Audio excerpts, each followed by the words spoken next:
कक्षा 8वीं घटक क्रमांक 7 स्वराज मेरा जन्मसिद्ध अधिकार है। लेखक लोकमान्य बाल गंगाधर तिलक। मैं यद्यपि शरीर से बूढ़ा किंतु उत्साह में जवान हूँ। मैं युवावस्था के इस विशेषाधिकार को छोड़ना नहीं चाहता। अपनी विचार शक्ति को सबल बनाने से इनकार करना यह स्वीकार करने के समान होगा कि मुझे इस प्रस्ताव पर बोलने का कोई अधिकार नहीं है। अब मैं जो बोलने जा रहा हूँ वह चिर युवा है। शरीर बूढ़ा जर्जर हो सकता है और नष्ट भी हो सकता है, परंतु आत्मा अमर है। उसी प्रकार हमारी होमरूल गतिविधियों में भले ही सुस्ती दिखाई दे, उसके पीछे छिपी भावना अमर एवं अविनाशी है। वही हमें स्वतंत्रता दिलाएगी।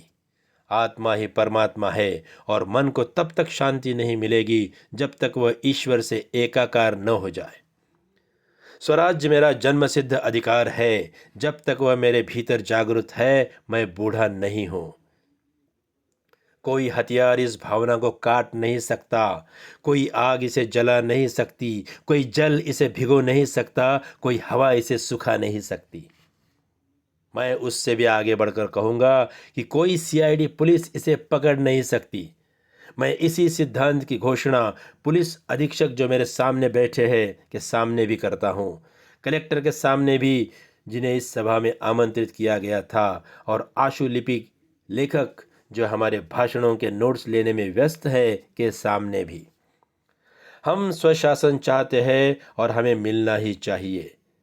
जिस विज्ञान की परिणति स्वशासन में होती है वही राजनीति विज्ञान है, न कि वह जिसकी परिणति दासता में हो।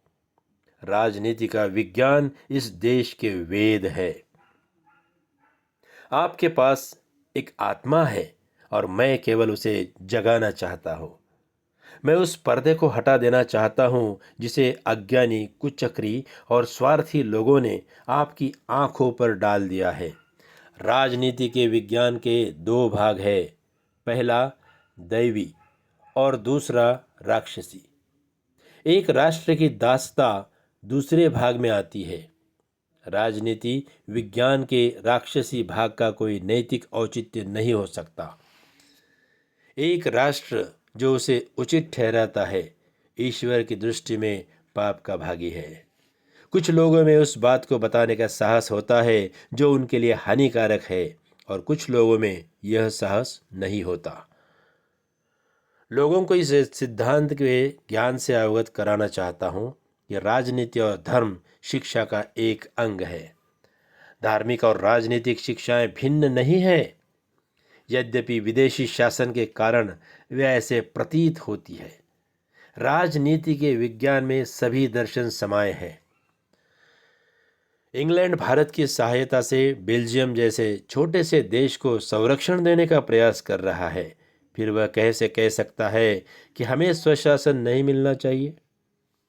जो हम में दोष देखते हैं वे लोभी प्रकृति के लोग हैं, परंतु ऐसे भी लोग हैं जो परम कृपालु ईश्वर में भी दोष देखते हैं। हमें किसी बात की परवाह किए बिना अपने राष्ट्र की आत्मा की रक्षा करने के लिए कठोर प्रयास करने चाहिए। अपने उस जन्मसिद्ध अधिकार की रक्षा में ही हमारे देश का हित छिपा हुआ है। कांग्रेस ने स्वशासन का यह प्रस्ताव पास कर दिया है। प्रांतीय सम्मेलन कांग्रेस की ही देन है जो उसके आदेशों का पालन करता है। इस प्रस्ताव को लागू कराने हेतु कार्य करने के लिए हम कृत संकल्प है। चाहे ऐसे प्रयास हमें मरुभूमि में ही ले जाएं, चाहे हमें अज्ञातवास में रहना पड़े, चाहे हमें कितने ही कष्ट उठाने पड़े, या अंत में चाहे जान ही गंवानी पड़े। श्री रामचंद्र ने ऐसा किया था। उस प्रस्ताव को केवल तालियां बजाकर पास न कराएं, बल्कि इस प्रतिज्ञा के साथ कराएं कि आप उसके लिए काम करेंगे। हम सभी संभव संवैधानिक और विधि सम्मत तरीकों से स्वशासन की प्राप्ति के लिए कार्य करेंगे। जॉर्ज ने खुलकर स्वीकार किया है कि भारत के सहयोग के बिना इंग्लैंड अब चल नहीं सकता है।